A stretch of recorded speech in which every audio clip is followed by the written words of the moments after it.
بسم الله الرحمن الرحيم الحمد لله والصلاة والسلام على رسول الله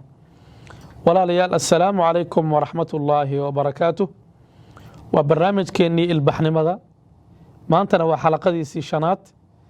وحنوغا شيكين إن مدحوينيه دالك بوسنيا علي عزت بوغوفيتش علي عزت ما وصلنا هين مدحويني ياشا كان لمي ده wuxuu ahaa madaxweyne haddana wuxuu ahaa mufakir haddana wuxuu ahaa filosof siyaasi ah haddana wuxuu ahaa nin mujtahida mujaahidna ah wuxuu isku darsaday runtii laba dhaqan oo aan aad looga helin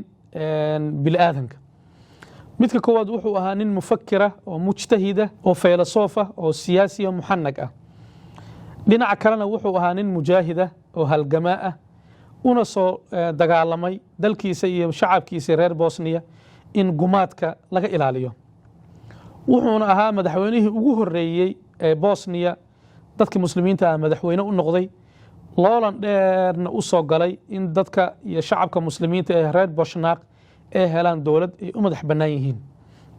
Ali Izzat Bogovic wuxuu dhashay 1925 qarnigii hore tagay waa markay duntay khilaafa al-Uthmaniyya khilaafadii islaamka 1924 sanad kadib wuxuu ku dhashay Ali Izzat Bogovic wadankan Bosnia wuxuuna ka soo jeedaa famil aad ugu qoto dheer xagga islaamka waxaan la soconaa taariikh ahaan in islaamka uu gaaray dhulka Bosnia 1389 ilaa waagaas caa'iladii reer Ali Izzat islaamkii kala dhaxlayeen asagana wuxuu ahaa nin familka ka soo jeeda famil khilaafa al-Uthmaniyada meel fiican kaga jiray u soo khidmeeyay dawladda Uthmaniyiinta ahaa waxayna deganaayeen dhulka iyo Bosnia laakiin asal ahaan wuxuu ka soo jeedaa dhulka Turkiga Ali Izzat wuxuu noolaa xilli khilaafada islaamka ay duntay wuxuu noolaa xilli wadanka Yugoslavia ama Bosnia ay gacanta ku haysay Naaziyiinta wuxuu noolaa markii caalamku ama dalalkan Yurub ay ka soo dhamaysteen dagaalkii koowaad adduunka dagaalkii labaadna uu soo karkarmayo buu noolaa oo u dhashay wuxuu wax ku bartay magaalada Sarajevo jaamacadeeda sare wuxuuna ka qaatay shahaadada qaanuunka ama sharciga isla markaasba wuxuu ku shaqeeyay looyarnimo ilaa iyo muddo gaaraysa 25 sano waxaan la soconaa dhulkaas Yugoslavia ama Bosnia in lala dagaalamayay islaamka lagala dagaalamayay manaahijta in la geliyo waxaa lala dagaalamayay masaajidada in la helo dad muslimiin oo dadka ku dhaqma diinta islaamka ah Ali Izzat asagoo arinta noocaas ah la dagaalamaya wuxuu bartay diinta islaamka ah wuxuu akhriyay xarakaadka islaamka ah siibatan akhwaanka ee Masar tii Pakistan tii Hindiya ka jirtay Indonesia tajaarubtaas oo dhan buu akhristay kutubtii wuxuu diraaseeyay falaasifada muslimiinta ahaa dhinaca kalena wuxuu akhriyay falaasifadii reer Yurub ee waaweynaa sida Kant iyo Spinoza iyo Hegel iyo rag la midka ahaa ilaa uu gaaray marxalad asagaba uu yahay nin filosofa la looltami kara oo la tartami kara falaasifada reer Yurub asagoo yar buu wuxuu bilaabay inuu aasaaso jamciyada loo yaqaan jamciyatu shubban al-muslimiin oo waxay ahayd jamciyad ama hay'ad samafal ah ka shaqeysa dadka muslimiinta ah ee reer Bosniaq ama Bosniyiinta ah u adeegta xagga khayraadka dhalinyarta yararka caawisa waxbarashada ka caawisa wuxuu waliba aad u soo baxay dadaalkooda dagaalkii labaad adduunka ah markii ninkii Hitler ahaa uu xoog ku qabsaday dhulkii Bosnia iyo Herzegovina waxay marka ka qayb qaateen inay daaweeyaan dadkii muslimiinta ay ku dhaawacma meeshaas samafal iyo khayr iyo gacan u fidiyaan waxa la xiray Ali Izzat Bogovic dhowr jeer markii ugu horeysay wuxuu ahaa markii la xiray 1941 ay ku tuhmayaan dadkan shuuciyiinta ah inuu yahay nin usuuli ah oo xaq jir ah Ali Izzat Bogovic saddexdii jeer oo la xiray wuxuu qoray kutubo aad muhiim ah oo caalam islaamkana runtii raad badanna ku yeeshay reer galbeedkana doodo badan dhaliyay waxaa ka mid ah kutubtii uu qoray Ali Izzat Bogovic kitaabka uu bixiyay al-i'laan al-islaami wuxuu ku qoray asagoo xabsiga ku jira wuxuu kaga hadlay asaasiyaadka shareecada islaamka ah, akhlaaqiyaadka qofka muslimka looga baahan yahay, ay qaabka loo ilaashado ay dhantantiga qofka muslimka ah. wuxuu ahaa cali cizat bogovic, ilaahay subxaanahu wa tacaala ha u naxariistee, nin aad iyo aad ula dooda falaasifada reer galbeedka ah, in badanoo ka mid ahna ceebeeyey afkaartooda iyo dhaqamadooda. wuxuu kaloo kaga hadlay kitaabkiisii ahaa alislaamu bayna asharqi waalgarb, aragtiyada reer galbeedka ay qabaan. wuxuuna kitaabkaa runtii ku caddeeyey kitaab aad iyo aad u qiimo badan, alislaamu bayna asharqi waalgarb. waa markii la fiiriyo islaamka dhinaca istiga iyo dhinaca westiga, dhinaca reer galbeedka iyo caalam islaamka ah. wuxuu yidhi aragtiyada bini'aadanka waa saddex aragti mid ka mid ah. mid waa aragtida loo yaqaano maadiga, waana aragtida ay falaasifada reer galbeedka wataan. waa falsafad ama ilbaxnimo ama xadaarad mutaxan oo maadi ah oo wax ruuxiya aan lahayn. midda kalena wuxuu yidhi waa aragti diimeed oo uu bixiyey midda diinta oo waxa weye kiristanka ah oo ruuxiga keliya ah. midna wuxuu yidhi waa aragtida islaamka. aragtida islaamkana wuxuu yidhi waa aragti mideynaysa dhinaca maadiga iyo dhinaca ruuxiga ah. waa aragti islaamka ah loo soo diray in qofka bini'aadanka ah ruux ahaan iyo iimaan ahaan iyo diin ahaan uu ugu dhismo, adduunyadiisana uu ka diyaarsanaado maadiyan uu u dhismo. walidaalika culamadu waxay yidhahdaan ilbaxnimadu waxay leedahay laba baalal oo waaweyn. baalna waa mid maadi ah oo waxaa la rabaa qofka inuu duniyadiisa dhinac siyaasadeed, dhinac dhaqaalo, dhinac teknolojiya inuu ka nool yahay. midna waa dhinaca iimaanka iyo ruuxiga ah, qofkana inuu ilaahay subxaana wa tacaala ku xirnaado. labadaas baalal bay xadaaraddu ku duushaa. reer galbeedku marka dhinaca maadiga ah bay ka hormareen, dhinacii kale oo diiniga ahaa way ku fashalmeen akhlaaq ahaan iyo dhaqan ahaan, sida hadda aan la soconno inay yihiin ilbaxnimo aanan wax maaragtay ruuxi ah iyo wax mabaadi iyo wax values aan lahayn. kitaabkiisaas bayna asharqi waalgarb waa kitaab runtii mawsuuco ah aad iyo aad u qiimo badan. aan kula talinayo dadka mufakiriinta oo Soomaaliyeed, culummada Soomaaliyeed iyo dadka siyaasiyiinta ahba inay kitaabka noocaas akhristaan, ardaydeenana lagu tababaro, manaahijteennana aan ka qaybgelinno. waayo runtii wuxuu dhex dhigay cali cizat bogovic kitaabkaas aragtidiisa iyo mashruuciisa islaaxiga ah iyo aadka u qiimo badan. wuxuuna aad uga hadlay qaabka loo ilaalin lahaa ay dhantantiga jaaliyaadka muslimiinta ah. waayo cali cizat wuxuu ahaa nin muslina, shacab muslimiin ahoo booshnaaq ahoo reer bosniya ah ka soo jeeda, wuxuuna ku dhex noolaa maaragtay qaaradda yurub dhexbartankeeda. marka waa dad muslimiin ahoo waxay ilaashanayaan ay dhantantigooda islaamka ah. tajrubada noocaas waxaa ka faa'iidaysan kara jaaliyaadka muslimiinta oo Soomaaliyeed ee ku nool Mareykanka, kuwa ku nool Yurub, kuwa ku nool Australia iyo Canada.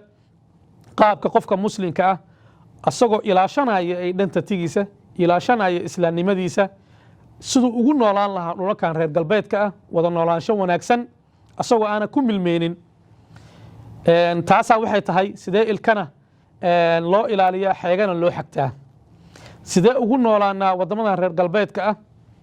qaab nabada oo wanaagsan oo ilbaxnimadoodana aan uga faa'iidaysanaa, dhinaca kaletana aan u ilaashanaa ay dhantantigeenna iyo dhaqankeenna iyo kaljarkeenna islaamnimo oo aanan loogu milmanin xadaaradda naga tirada ballaaran, nagana awoodda badan. tajrubadaas waxaan ka heli karnaa runtii kitaabkaas qayimka ah ee uu u bixiyey cali cizat bogovic alislaamu bayna asharqi waalgarb. bosnia herseg markii hore waxay haystay naaziyiin. markii ay jabeen hitler iyo waddanka jarmal waxaa qabsaday shuyuuciyiin salka ku haya dowladda raashiya. markii shuyuuciyaddii laga guulaystay 1990kii, dowladdii weyneeda yugoslaafiya ahayd xorriyad ayay siisay dadka bosnia iyo herseg degan. waxaa degan 3 qowmiyadooda waaweyn. kuwa waa muslimiin oo waxaa la yidhahdaa booshnaaq, kuwana waa Croatia, kuwana waa Serbi. 3daas qowmiyadoodba Bosnia iyo Herseg ba isla deganayeen. isla markii waxaa la furay nidaamka xisbiyada. cali cizat bogovic wuxuu sameeyey xisbi uu u bixiyey xisbul camal addimuqraati. markaas wuxuu ka qayb galay doorashooyinkii 1990kii ka dhacay Bosnia iyo Herseg. xisbigaasa wuxuu ku guulaystay 65% kuraastii baarlamaanka. walidaalika wuxuu noqday madaxweynihii ugu horeeyey ee Bosnia iyo Herseg madaxweyne ka noqday cali cizat bogovic. wuxuu marka madaxweyne u ahaa muslimiintii oo booshnaaq ahaa iyo korweyshiyaanka iyo kuwii serbiyaanka ahaa 2 sano kadib dagaal culus baa wuxuu dhex maray nimankii kiristanka ahaa iyo shuuciyiintii oo serbiyaanka ahaa waxayna laayeen dadkii muslimiinta ahaa ee booshnaaq ahaa horena aanan ciidan u haysanin dowladda hore aanan ahayn dad shacab ah oo gacmo maran bay ahaayeen runtii waxaa halkaa ka bilaabmay dagaalkii 1992 socday ilaa 1995 saddexdaa sano waxaa aad iyo aad runtii loo gumaaday oo ibaado lagu sameeyey shacabkii reer Bosnia caalamkii oo dhanna uu daawanayay shucuubta muslimiinta ah siiba carabta ah baa runtii u gargaaray laakiin dowladuhu aad uga gaabsadeen 1995 96 baa waxaa bilaabmay shir nabadeen oo uu qabtay madaxweynaha Mareykanka ee hore Bill Clinton waxaa lagu dhigay meeshan la yiraahdo Dayton ee gobolka Ohio wuxuu bilaabmay November 1 ilaa November wuxuu socday 21deedii waxaa ka qayb galay 3 madaxweynayaal Bosnia qaybteeda muslimiinta waxaa matalayay Ali Izzat Bogovic Serbiyiintana nin baa matalayay Croatiana nin baa matalayay saddexdaas madaxweyne ayaa waxay ka qayb galeen dib shirkii heshiisiinta ee Dayton ee ka dhacay gobolkan Ohio dalka Mareykanka ah waxaa lagu heshiiyey in Bosnia iyo Herzegovina lagu maamulo majlis ri'aasi wax loo bixiyay 3 nin baa madaxweyne noqonaya nin muslimiinta matala waa Ali Izzat Bogovic ninna Croatia matalayay ninna wuxuu matalayay Serbia saddexdaas madaxweynayaal ayaa xilka isku warwareejinaya marka 4 sano ay maamulayaan wadanka madaxweyne kasta 8 bilood buu maamulaya waxaa lagu bilaabay Ali Izzat Bogovic waxaa ku xigsaday madaxweynihii Croatia kii Serbia haddana mar labaad buu wareega ku soo wareegay Ali Izzat Bogovic 8 bilood madaxweynihii kale haddana madaxweynihii kale wuxuu ka dhamaaday marka 2000 ee hadda la soo dhaafay waa 1996 ilaa 2000 markii 4 sano ay u dhamaatay buu Ali Izzat Bogovic xilkii ka fadhiistay runtii pressure dowladeedu caalami ahna waa la saaray iyo asagoo xanuunsaday oo sii wadi kar waayay loolankiisii siyaasadeed markaas wuxuu ka ictizaalay majaalka siyaasadda oo dhanba ka ictizaalay laakiin wali wuxuu gudoomiye u ahaa xisbiga muslimiinta oo asagoo markaa uu matalayay Ali Izzat Bogovic markii heshiiskaas uu qaatay 1996 runtii wuxuu yiri hadal aad iyo aad looga qoray taariikhdana baal dahaba ka galay wuxuu yiri heshiis aan cadaalad ku salaysnayn baa wuxuu ka fiican yahay dagaal aad u dheeraada oo daba dheeraada oo wax natiijo ah aanan yeelanin walidaalika Ali Izzat Bogovic wuxuu ahaa nin badbaadiyay shacabkiisii ka badbaadiyay in la gumaado maadaama shacabkan uu ahaa shacab 100 sano la soo gumaysanayay markii madaxweyne ay noqdeen isla markiina dagaal sokeeye lagu qaaday dowladii Yugoslavia oo ka xoog weyneed ay gumaadeen ilaa 100,000 oo Bosniyaana meesha lagu laayay dhowr 100,000 oo gabdhaha baa lagu kufsaday dhibaatooyin badan oo runtii record gashay baa meesha ka dhacday oo ibaado ah qofkii u baahan dib ugu noqon karaa inuu baaro taariikhda noocaas oo kale ah Ali Izzat Bogovic 2000 ilaa 2003 buu wuxuu ahaa nin ka fadhiya siyaasadda wuxuuna ku noolaa xanuun hayay wuxuu geeriyooday Ilaahay subxaanahu wa ta'aala ha u naxariistee 2003 bishii October 17keedii markuu geeriyooday runtii dowladii Bosnia asagu madaxweynaha u ahaa waa ay diideen xataa inay barordiiq u sameeyaan laakiin shacabkii muslimiinta ee reer Bosnia ahaa baa runtii tashyiiciyay oo janaasadiisii raacay waxaana lagu tukaday salaad aad iyo aad u mahiib ahayd una qiimo badneed waxaana lagu aasaasay magaaladii caasimada ahayd asagana uu dowladda ka aasaasay jaamacadana uu uga baxay ee Sarajevo ahayd waxaa la sheegaa dadyowgii ugu dambeeyay uu la kulmay inuu ka mid ahaa madaxweynahan Erdogan ee dalkan Turkiga uuna ka codsaday in shacabka muslimiinta ee reer Bosnia laga warqabo maadaama shacabkaas ay yihiin dad Yurubiyaana Yurubna ku dhex nool kana fog caalam islaamka ka fog aad uga fog haddana dad Yurubiyaana kuna dhex nool badweyn reer galbeeda dhinacna ay ka haysato falsafad iyo ilbaxnimo reer galbeed oo maadi ah dhinacna dowlado shuyuuciyiina dhinacna naaziyiin mujtamacaas wuxuu ka codsaday dadka muslimiinta inay ka warhayaan lagana warqabo Ali Izzat Bogovic nin wuxuu ahaa isku darsaday ijtihaad iyo fikir wuxuu isku darsaday loolan iyo mujaahid wuxuu ku soo dagaalamay qalinkiisa iyo fikirkiisa iyo siyaasadiisa ilaa shacabkiisa uu gaarsiiyay heer ay noqdaan dad muslimiina oo dowlad leh wuxuu noqday qofkii ugu horreeyey oo madaxweyne ka noqday Bosnia iyo Herzegovina cali ciisad bogovic waxaa la siiyey jaa'isooyin runtii aad u qiimo badan jaa'isada waxaa la siiyey badan baa Mareykan laga siiyey caalam islaamka waxaa laga siiyey jaa'isada Dubai jaa'isad Malik Faisal baa laga siiyey oo maaragtay dadka leaderska la siiyo wuxuu noqday runtii nin laga karaameeyey caalam islaamka iyo caalamka reer galbeedka ahba